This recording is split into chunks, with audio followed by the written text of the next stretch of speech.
You're not stuck with the brain you have. You can make it better. I can prove it. I did the big NFL study when the NFL was not telling the truth about traumatic brain injury in football. 80% of our brain damaged players got better.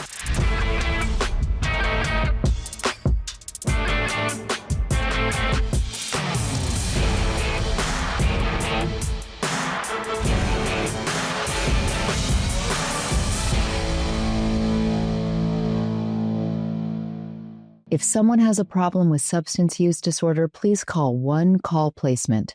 That's 888-831-1581. And if we can't help you, we'll make a referral to someone who can. Please, we're out of time.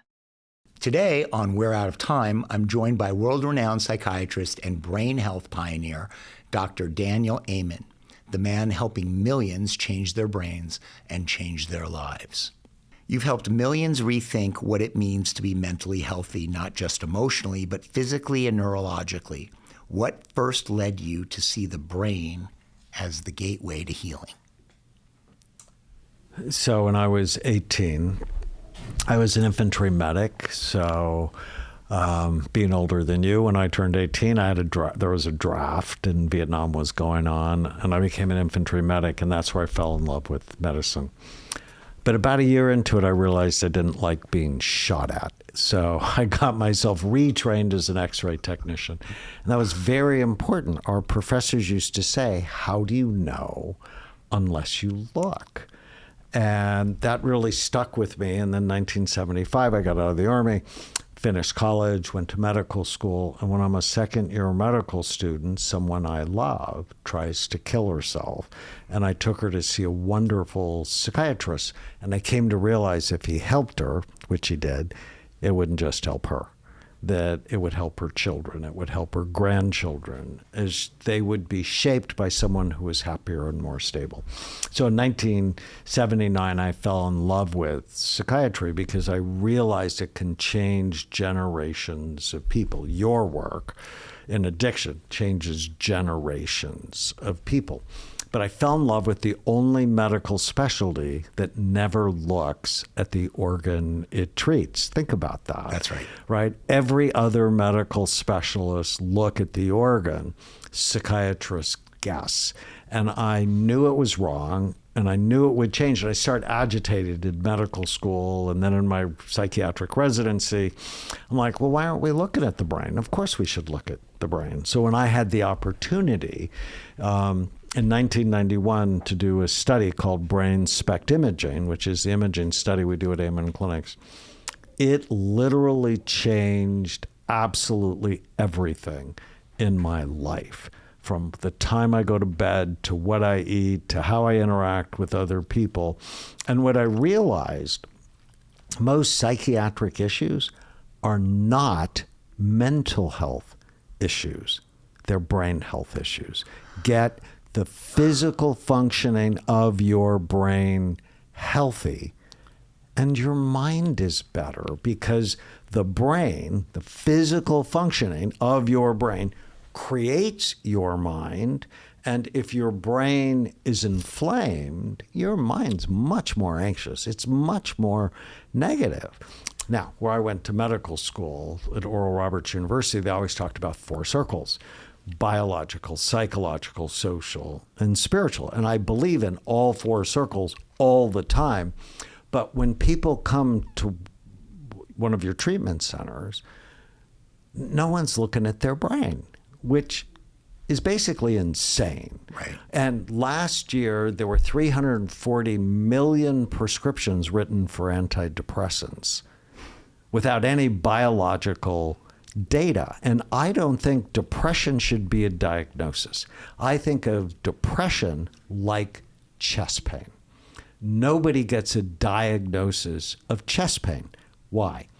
It doesn't tell you what's causing it, and it doesn't tell you what to do for it, right? There are so many different causes of chest pain: heart attack, heart arrhythmia, heart infection, lung cancer, pneumonia, gas, an ulcer, H. pylori, grief, anxiety can cause chest pain. You don't get a diagnosis. And if a cardiologist gave everybody the same treatment for chest pain, he'd lose his license and be sued for malpractice because it's ridiculous.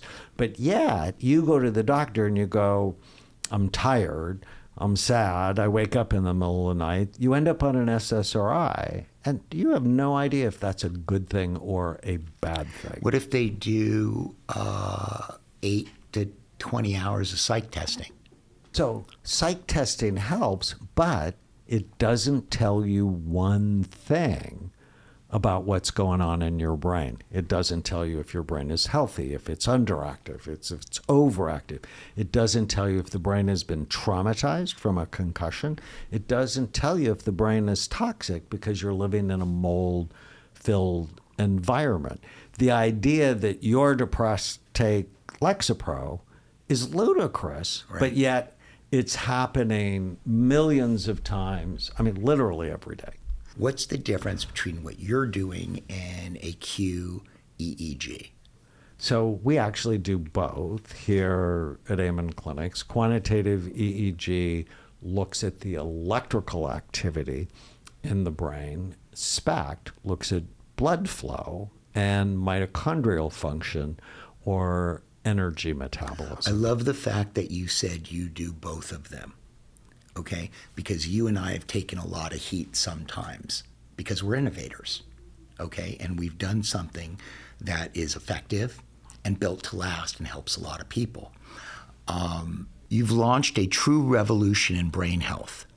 How is it changing the way we think about and treat mental illness today? Well, let's just compare. If we think of it as mental health, diagnoses based on symptom clusters with no biological data. The outcomes in psychiatry are not better than the year I was born, 1954. Think about that, right? There's no other specialty in medicine that has not made significant progress. 25% of the adult population is on psychiatric drugs. Huge win for the pharmaceutical industry. Huge loss for our society. When you think of it as mental health, 57% of teenage girls report being persistently sad, and suicide in the young has gone up 746%. I want to hear about that. Tell me about that in detail, because that was so interesting. Suicide has gone up 746% since the year 2000 in young people. It's so sad. And we're thinking of it as you have a mental health problem when your dopamine stores have been depleted because of the cell phone in your pocket or because of social media, and you constantly comparing your life to people's lives that are in fact not real. You are being hijacked by big corporations, Facebook, Google, for money because their algorithms make you sad, mad, and anxious. And the sadder and madder you are, the more likely you are to stay on the platforms.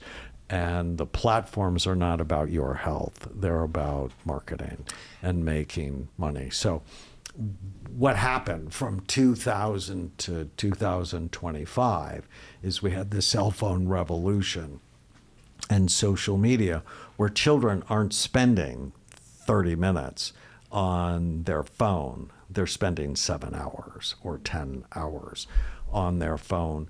And dopamine, which is the neurotransmitter of more, it's a neurotransmitter of motivation, of focus, of zest, of let's get stuff done, that we're thrilling these kids to death, and literally to death, because every time you get a notification, every time you scroll, you're getting a little bit of dopamine, which presses on the nucleus accumbens, that pleasure area in your brain, and it wears it out. So if you think of... So you find no pleasure in anything eventually. You end up no pleasure in anything, and then you go to substances because the substances make you feel initially, but then it flattens you out further. over time. That's right. So, but I want to finish this idea Please. of mental health or brain health, because mental health, it's, oh, you have this problem based on these symptoms, so we'll do these treatments, which usually are medication if you get a doctor involved. If it's brain health, we have to eat right, and you have to go to bed, and you have to exercise. And probably you should be taking omega-3 fatty acids. Mm-hmm. And you probably shouldn't be drinking. And marijuana is not innocuous. You have to get healthy. And with 75% of us overweight or obese, and 50% of us diabetic or pre-diabetic, there's no way you're going to be mentally healthy. Because if you're overweight, the fat on your body is producing inflammatory cytokines that are damaging your brain. That just brought me to how you feel about GLP-1s, like Zepbound. Well, I think of it like lap band surgery would never be the first thing I'd recommend, because they don't teach you habits. But if there's no other way for you to manage your weight, then they can be a tool. But if you don't use it as a gateway tool to get healthy, it's going to end up hurting you in the long run. So you think it's a good, maybe, I'm not putting words in your mouth, but it would be okay to give you a head start so long as you followed it up with the right eating behaviors. If you can use it to teach you to know how many calories you eat, to think of calories like money, and it's like, I hate wasting money. It's just, I hate it. I'm a value-driven person. But I think of the same thing as calories. I have a thing I teach my patients. I like questions. Do I love it, and does it love me back? Because you're in a relationship That's right. with food. I don't know if you've ever been in a bad relationship. I certainly. I'm in a horrible relationship with food. It's the only thing I got left. So I've been in bad relationships, but now you met my wife. I'm in the best relationship of my life. Uh-huh. I'm damn sure not going to be in a bad relationship with food, because I can control that. And I just ask myself this question: do I love it? Like, I love donuts, but they hate me. They make me foggy. They make me fat. They make my knees hurt. It's like, no, I'm not going to eat a donut because it doesn't love me. And I love me so much, I only want to put something in me. I was at the White House recently. Don't hate me. I don't but hate I you. sat next to. I call him the president. I do not hate you.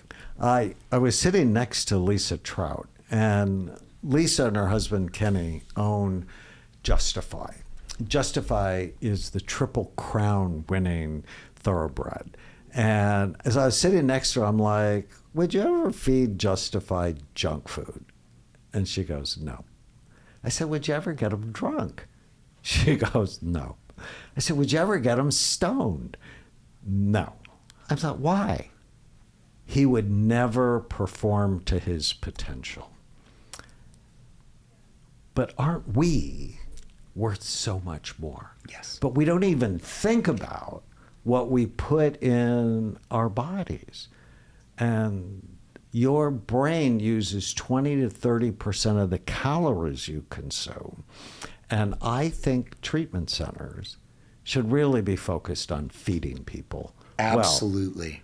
Well. Absolutely. And I know you have the same thought. The blue zone diets are what we typically serve our people in a general way. I mean, we'll just hold the alcohol with the blue zone diet. Well, we do because it's called rehab. All right. In your new book, Change Your Brain, Change Your Pain, you write that pain isn't two problems, it's one system. How does emotional pain and physical pain intertwine, and why is that so often misunderstood? So, chronic pain if you've had pain for more than 3 weeks, it's not just in your back or in your knee or in your neck. It's activated the pain circuits in your brain. Thank you. And they're the same circuits that cause grief and depression and anxiety. And so learning to really get out and stay out of pain, you have to have a healthy brain. And did you know Tylenol, which has made the news for all the wrong reasons recently, actually helps with grief? It actually helps with the emotional pain from a breakup. Why would that be? Because it calms down the same circuits. Or Cymbalta, one of the really good antidepressants, it's FDA approved for chronic pain. Why is that? Or SAMe, the supplement that's been found to be helpful for mood, also helps arthritis. Well, why is that? Because they work on the suffering pathway in the brain. So when you think of pain, think of 3 pathways. There's the feeling pathway. Oh, I stubbed my toe. So it activates a part of the brain called the thalamus and then goes to the sensory cortex, go, ouch, oh, my toe hurts. And then if your brain is busy in the middle, it'll activate the suffering pathway. And that sort of smears that pain with fear and dread. Oh, I won't be able to dance again. And then if the calming pathway, which is your frontal lobes, isn't working right, you won't be able to turn off the pain. And so ultimately in Change Your Brain, Change Your Pain, I talk about those 3 circuits and how to balance them so you're not living a life of chronic pain. I love that. I love that. Did you innovate that? Well, no, people have talked about these 3 circuits, but I really got interested in why does Cymbalta and SAMe work for both physical and emotional pain? And in the book, the star of the book is called the doom loop. It's how you hurt physically or emotionally. I mean, I could hurt because I got rejected or I lost my job or my wife left me. It activates those same circuits. And so it's pain happens, the fear center smears it, which then leads to negative thinking. I call them ants, automatic negative thoughts, which then goes to muscle tension, which increases pain, which then goes to bad habits, whether it's opiates or benzos, alcohol, marijuana, whatever, which then just keeps you into this doom loop. And to get out of it, we need a healing loop. So what you're saying is all these things compress on each other and then it just starts a vicious cycle of repeat, right. Rinse and repeat. And people in chronic pain have a high incidence of suicide because For sure. they're just predicting nothing will work and they see a life of chronic pain. I open the book with the story of a police officer who was involved in 2 high-speed car crashes, ended up with chronic back pain, 6 surgeries, opiates, alcohol, and he tried to kill himself. And I met him, and as I do, I scanned him. The brain's gear shifter, it's called the anterior cingulate gyrus, is working way too hard. And I'm like, oh, you can't get away from the pain because it just cycles. So that was that suffering pathway. And as we calmed it down, he got his life back. How'd you fix and he him? said, I still hurt. I just don't think about it all the time. And so I fixed him with saffron, one of my favorite supplements, raises serotonin, calms down the cingulate. We use saffron, omega-3 fatty acids, curcumins to calm the suffering pathway. I taught him not to believe every stupid thing he thought. All right, I teach this for all my patients. Whenever you feel sad, mad, nervous, out of control, write down what you're thinking. Just ask yourself whether or not it's true.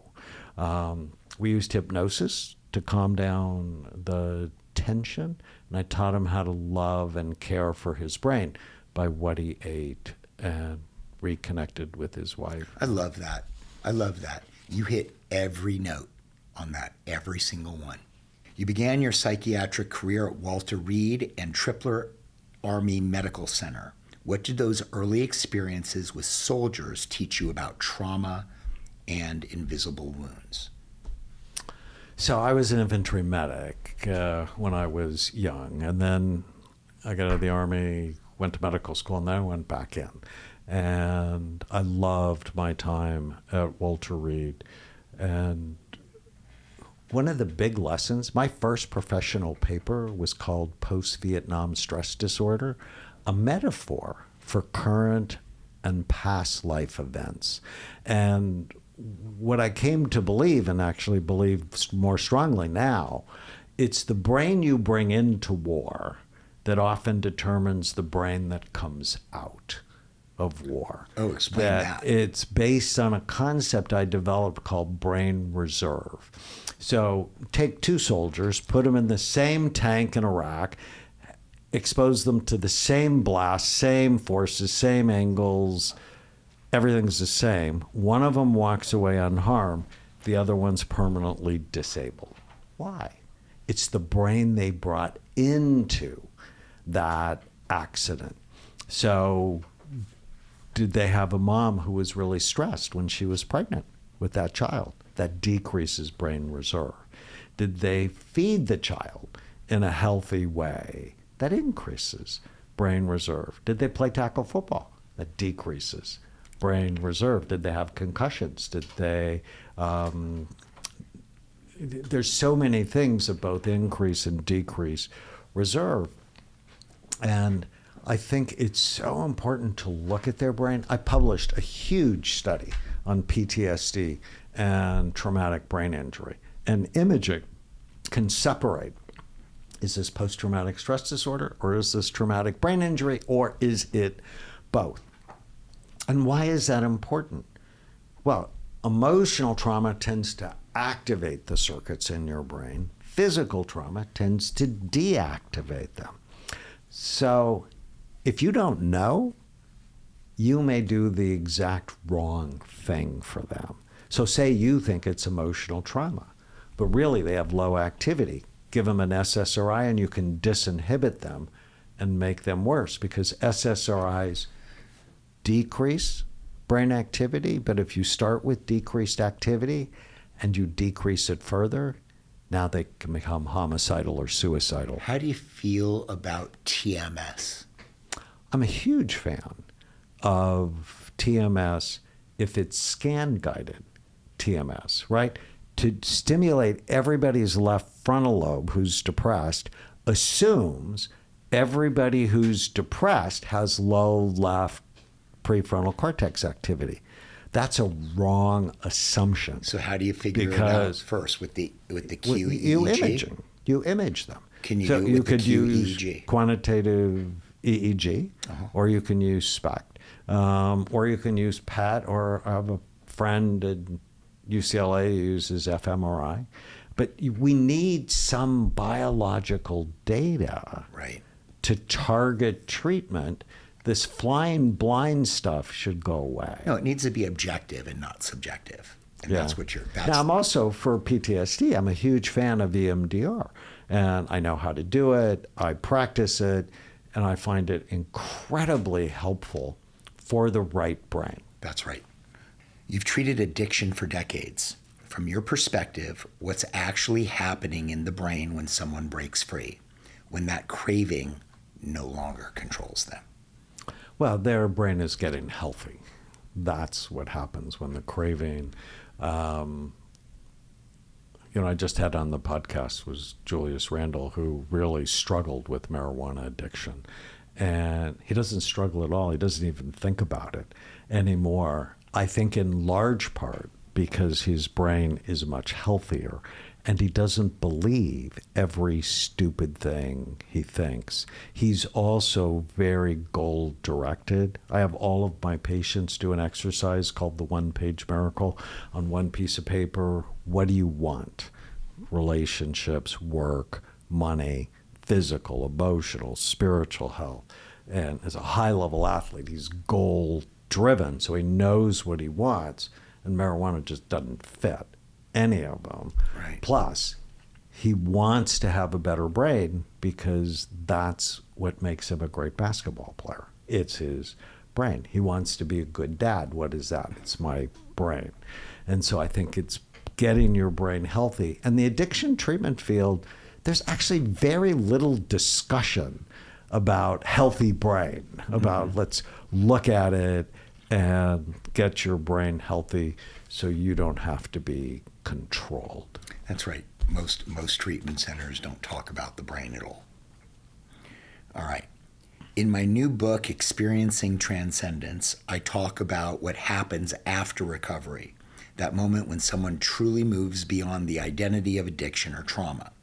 From your view, what's happening in the brain when someone reaches that higher level of peace or purpose? So there's an interesting area of the brain. It's called the default mode network, mostly in the posterior cingulate in the back, top, middle part of the brain. And when that's too busy, you have a lot of negative chatter about yourself. And learning to calm that down, which we actually see in meditation, For sure. can cause transcendence. And psilocybin does it, although I'm not a huge fan, but it calms down that. EMDR does that. Prayer and meditation does that. And one technique I give to all of my patients is give your mind a name. It's you don't have to listen to the noise that your brain generates. And so I named my mind after my pet raccoon. So we both... You have a raccoon? We both grew up in Encino. When I was, so I guess it's 1970, I'm 16. I have a German Shepherd. I went to the pet store to get him a leash, and a little baby raccoon climbed up the back of my leg, up to my shoulders, started playing with my hair when I had hair, and I grabbed her. She was so cute. I bought her, took her home, got into lots of trouble, but I loved her. But she was a troublemaker. She TP'd my mom's bathroom, ate all the fish out of my sister's aquarium, would leave raccoon poo in my shoes. That's my name. And so I named my mind Hermie after the raccoon. And so I just don't have to listen to it. You know, I can choose if I want to listen to it, if I don't, or if she's really bothering me, I put her in a cage. I get these little thoughts that are scary, right? Because nobody can scare me the way I can. And, you know, they're like clouds. They come and I go, ah, ooh, ah, ooh. And I've just learned that my thoughts are not facts, and they're just like clouds. They pass, right? And so I love the way you put it, because it's just people learn in different ways. They have to hear it in different ways. They have to see it in different ways. People are different. I have so many crazy thoughts, and I just don't attach to them, because it's not the thoughts you have that make you suffer. It's the thoughts you attach to. So if a guy That's very Buddhist, by the way. I'm sorry? That's a very Buddhist principle. Well, it's also a very Christian principle. I'm working on a program for churches called the Amen Whole 4. And it's based on Romans chapter 12, verse 1 and 2. Be transformed by the renewing of your mind. Then you can test if it fits God's good, perfect, and pleasing will. And that thought... You know, I'll tell you this, and your audience will think I'm really crazy, but we have two dogs at home, and one of them loves me and one of them loves Tana. And the one that loves Tana, when she comes home, he's just so happy, he acts just insane. And one day, Terrace, that was his name, was in my office and hanging out with me, and I had the thought, if I killed Tana, Terrace would get really excited when I came home. And I'm like, no, I don't think I'm going to kill 10. Right? I mean, it was just this crazy thought Right. that I just didn't have to attach to. Right. And I told 10, and she's like, you know, if you say that out loud and I'm dead, they're going to think you did it. Right. That's right. So you wrote this great book. Tell my viewers about the book, because I'm very impressed with it. I have not read the whole thing, but I have a summary of it, and I love it. And you're going to give me a signed copy before I leave, and I am going to cherish it, and I'm going to read it. Well, thank you so much. Change your brain, change your pain. 50 million Americans suffer with chronic pain. 20% of children have chronic pain. And I want people to know that ultimately it's your brain that feels it, and it's your brain that reacts to it. And if we change your brain, if we help heal your brain, pain will dramatically decrease. And I'm so excited about it. One of the studies I quote, people my age, so I'm 71, 80% of us who have no pain have abnormal MRIs. Why? Because, you know, our bodies break down over time, but our body also figures out how to get around That's right. that crushed disc or that bulging disc or the arthritis. So many people get the abnormal MRI and it scares them into surgery, when if you do conservative care, it has the same efficacy as surgery, but 21 times fewer side effects. And so I want to just give people, because every time it's my neck, it's my knee, it's my shoulder, my hip that hurts, I get an MRI and they're always abnormal. And people go, oh, well, surgery could really help. But I know general anesthesia is bad for my brain. And so, you know, as I said, imaging just changed everything for me. And then there's another study, this is like crazy, on aspartame.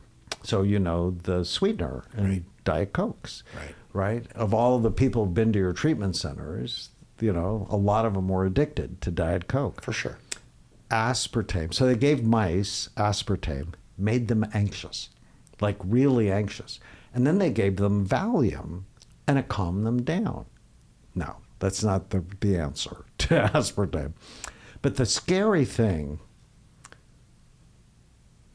the babies of the mice who never had aspartame were anxious. The grandbabies were anxious. What does that mean? It means environmental toxins like aspartame could be driving the mental health epidemic in kids. And nobody's thinking about it. And aspartame is in 5,000 products. Okay. You got any good news for me? You're not stuck with the brain you have. You can make it better. I can prove it. I did the big NFL study when the NFL was not telling the truth about traumatic brain injury in football. 80% of our brain damaged players got better. So with a better brain, better life. Doctor, where can people learn about your work? So we have a podcast that you're on, Change Your Brain Every Day. They can also follow me on Instagram or TikTok at Doc Amen, or learn about our 11 clinics at amenclinics.com. And you've got one right in Encino, right where we started. Yes, I do. All right. I just want you to look into the camera and say, see you next Tuesday. See you next Tuesday. That's right. We're out of time. Please subscribe on YouTube, click the thumbs up, and leave a comment. Please subscribe on Apple Podcast and Spotify and leave a rating and a review. And share the We're Out of Time podcast with others you know who will get value out of it. See you next Tuesday.